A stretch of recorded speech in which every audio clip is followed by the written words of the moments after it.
So let's get started. Starting to get a few clouds, not too much. It was, the drive up here was all sunny, but clouds are starting to move in. Had a little bit of snow last night, got down to be, I don't know, 27 or something like that, so got a little cool.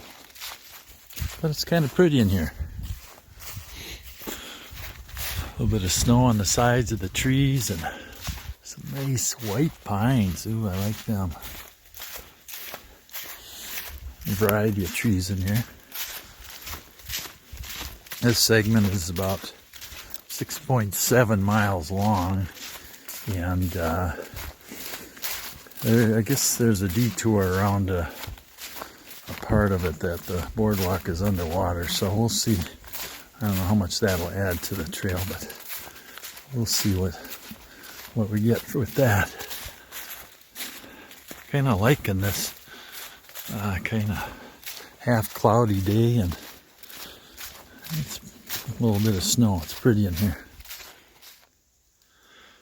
It's got kind of a hummocky terrain here, kind of up and down, and there's these kettles here, and this one's full of water. Some ducks just took off a minute ago there. But, so wet lately that they're filling up, and you can see that one tree, the roots just couldn't hold anymore and it fell over. But as you can see, it's hummocky and hilly, and here's a little hill coming up here. So it'll be a fun hike. So it looks like coming up to, must be County Road Z here. Yeah. Says right on the back of that sign, County Road Z. So, according to the map, oh, look at that beautiful oak tree right there. Wow. According to the map, we turn here and follow Z for a little ways. Alright, there's a nice Shades Trail sign. Both ways first. Alright, we're good. Yeah, here's a nice grassy parking lot here. High and dry if you need to park. It's a good spot. And here's where we go back into the woods.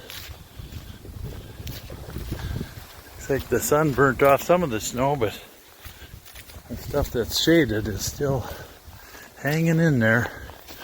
Winter's trying to get a grip on us. Hopefully it'll take a while.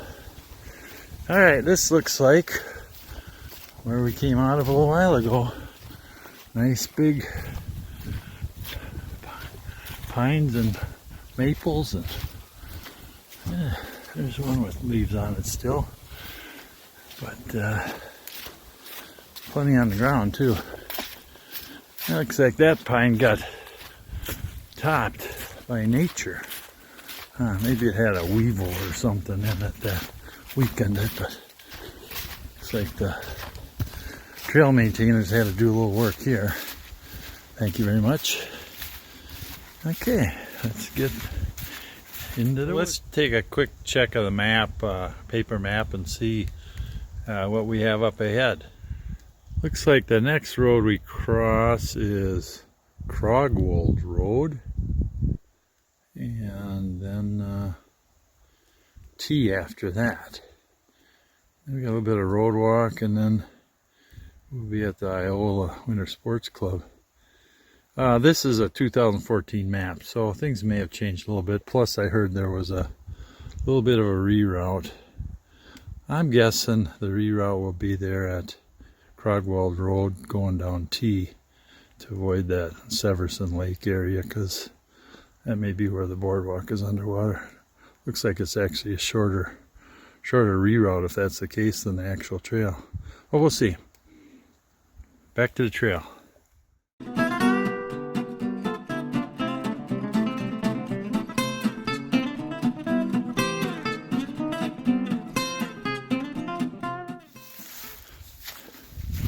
Well, I guess I was wrong about that detour. Here it is already.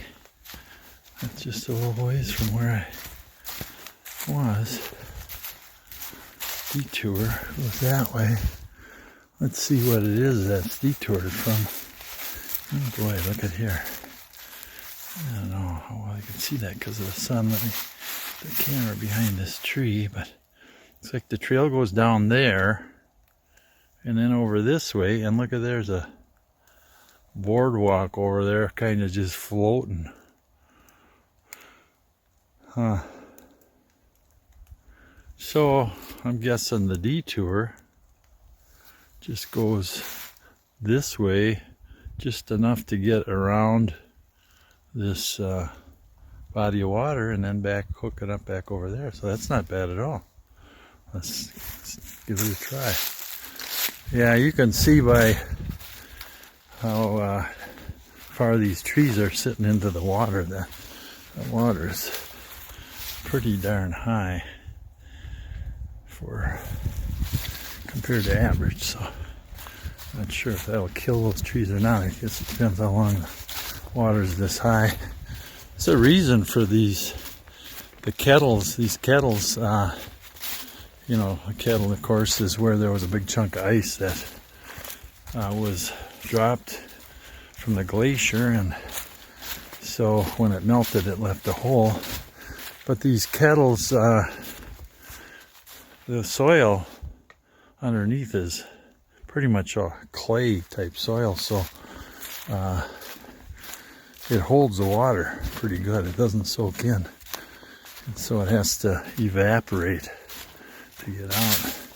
And this detour didn't stray too far from the edge of the water, but it works, and I'm glad somebody figured it out. I guess it's something you could do yourself if you had to, but it's nice when they figured out the best way to do it for you.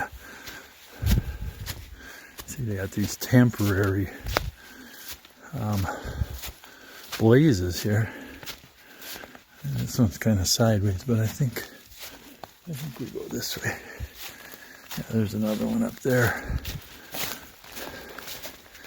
We're almost to back to the boardwalk that's underwater. Let's go take a look at it. Alright, here's where we connect back up with the trail. And so we're going to want to go that way. But I want to go take a look at this sunken boardwalk. It looks like a cool one to cross. I watched a video maybe a month ago of a guy whose page is called Hiking America, that he walked across this and his feet got pretty wet. They went down at least ankle deep on it, and he said, "Oh boy, this is scary." But he did it. And it looks like if you're adventuresome and good insurance, you might be able to do it. But I don't think I will, because I think these boots would take forever to dry. I don't want to do that, so let's just continue on.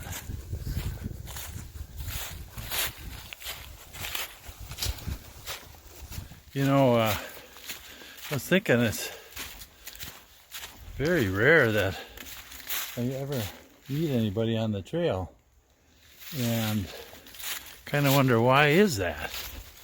Well, I think whoops, there's my walking stick. I think it's maybe because I usually hike on weekdays because I'm retired, and so there are less people on the trail on the weekdays. Maybe the weekends there's a few more people out, even people that are not just hiking the locals, but the people that are trying to hike the whole trail. A lot of them are still employed, so that group wouldn't be out here other than on the weekends, I suppose.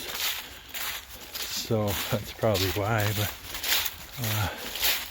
the Facebook site that I'm on, a lot of people hiking the trail, but of course, spread them out over 1,100 miles, I suppose. You're less likely to see them, but every once in a while I run into somebody. Maybe I've done about 500 miles, and I could probably run into, I don't know, 12 people the whole time. So, not too many. But I know the trail is becoming more popular, and there are more and more people hiking it. And I gotta say, I don't blame them, but we'll see. Maybe we'll run into somebody today. Let's take.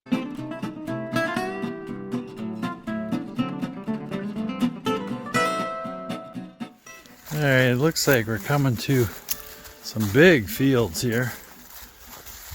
Big opening. What's this here? Oh, look at this. This whole thing is all rocks. I bet you this was all cleared all the way down both ways. Here's all rocks that were cleared from these fields. Man, them glaciers left some work behind, didn't they? But looks like it paid off. They got corn crop out of here. Looks a little bit sporadic. I wonder if the weather got them. Just some spots look a little thin, but it's a lot of field to maintain. It's a nice path along the side of the field here. And the sun is helping out to make it a beautiful day. What's this now?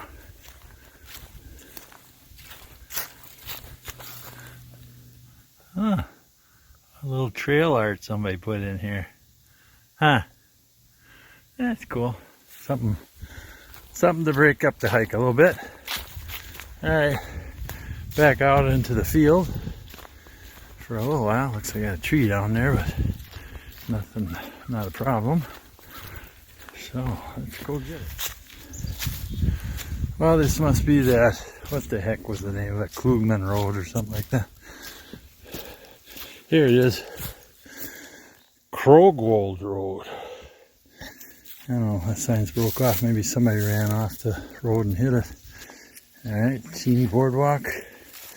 And there's Krugman Road. And here we are back on the New Hope segment of the Ice Age Trail. Looks like there's a sign there. Let's see what it says. Oh, it's a reroute. Due to high water, more rock in this section goes to Highway T through Archers that follow this reroute. And it is Krogwold Road to East Highway T. Highway T south to Trailhead, continue east on trail. Alright. I'm still on the reroute here. I'm on County Road T. And it's just pretty nice out here. I got maybe a quarter mile or something to go to get to where it heads back into the woods. I'm thinking it's on the far side of this field here where I take a left back into the woods, but we'll see.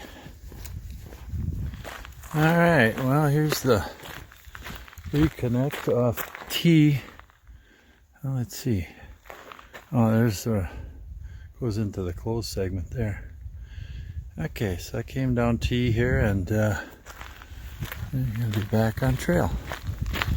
Looks like a nicely mown segment here. Should be coming into the Iola winter sports area too. That should be kind of hilly, but pretty. We'll see. All right, I just came up a hill, and a little winded, but I'm about 2 hours into the hike, and here's a nice bench that looks like it's dried off by the sun, so I think I'm gonna just sit down for a little bit, relax. So this part of the trail has some really steep hills, big drops, and On both sides, actually. I was reading that the topography changes about 100 feet in here, up and down, and so that means that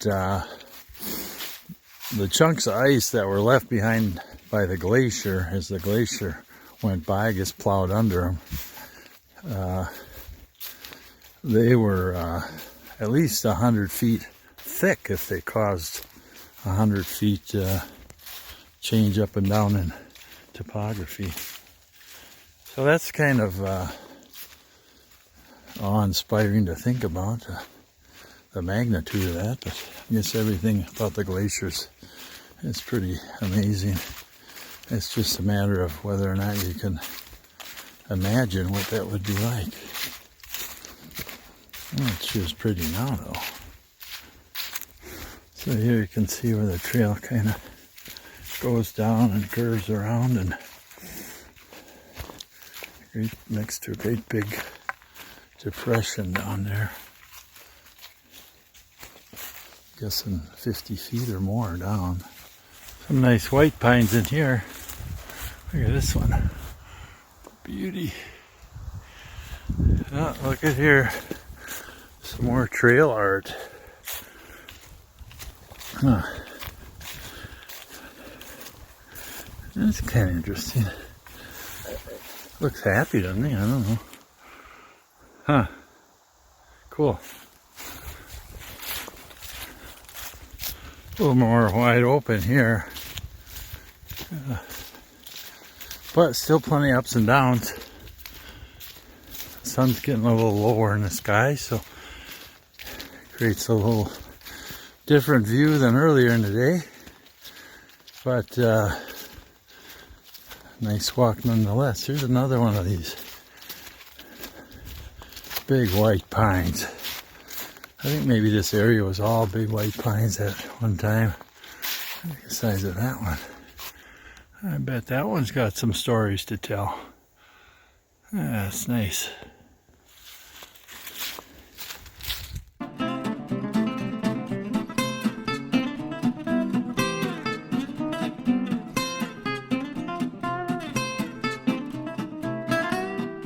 Well, it looks like I made it to the Iola Winter Sports Club here, and that's the end of this segment. So I guess I'm going to sign out, and thanks for coming along, and see you next time when I get to the Skunk and Foster Creek or Lakes segment. I've got this 13.5 mile road walk to do, so I think I'll get started on that. See you later. Happy trail to you.